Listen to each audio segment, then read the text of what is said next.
ஒரு பிரச்சனை கூட்டணியிலிருந்து வெளியே போகக்கூடிய அளவுக்கு விரிசல் ஜாஸ்தி ஆகுதுன்றப்போ அதை ஒட்டக்கூடிய ஃபெவிகாலா ஒரு உறுப்பினர் போய் ராகுல் காந்தியை பாக்குறதையும் கூட்டணி பேச்சுவார்த்தைக்கே கூட்டணி தலைவர் போறதையும் எப்படி கம்பேர் பண்றீங்க நீங்க? திமுகவுடைய சாதனைகள் அப்படின்னு இந்த எலெக்ஷன் டேட் அனௌன்ஸ் பண்றதுக்கு முன்னாடி வரைக்கும் எவ்வளோ விளம்பரங்கள் வந்திருந்தது. அதெல்லாம் பார்க்கும்போது அடுத்த 50 வருஷம் இல்லை 500 வருஷத்துக்கு திமுக ஆட்சி தான் அப்படின்ற மாதிரி அந்த விளம்பரங்களை விஷயங்கள்லாம் கொடுத்துருந்தாங்க. அப்படி இருந்துச்சு காங்கிரஸ் எல்லா கட்சி போனாலும் போவாங்க, எங்களுடைய சாதனைகள் இருக்கு அப்படின்னு நின்றிருக்க வேண்டிய ஒரு கட்சி கூட்டணியிலேருந்து ஒரு கட்சி வெளில போகுதுன்னு சொன்னா டெல்லிக்கு போய் பேசணுமா அப்படின் போது ரொம்பவே மனசு குத்துது. ராம்சு கொஞ்சம் நடுநிலைமையா யோசிச்சு பாருங்க.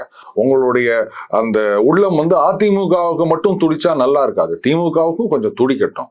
இப்படி ஆகி போயிடுச்சேன்னு உங்களுக்கு யாருக்குமே தோணலையா? அப்படி போய் பேசியும் கூட இங்க இருக்கவங்க எல்லாம் என்னென்னலாம் பேசிட்டு இருந்தாங்க. ஏன் கொஞ்ச நாளைக்கு முன்னாடி வரைக்கும் ஜோதிமணி அவர்கள் என்ன சொன்னாங்க, இங்க காவல்துறை பாஜகவின் கட்டுப்பாட்டில் இருக்கு அப்படின்னு சொன்னாங்க. அதனா முதலமைச்சரை பாஜகன்னு சொல்றாங்களா?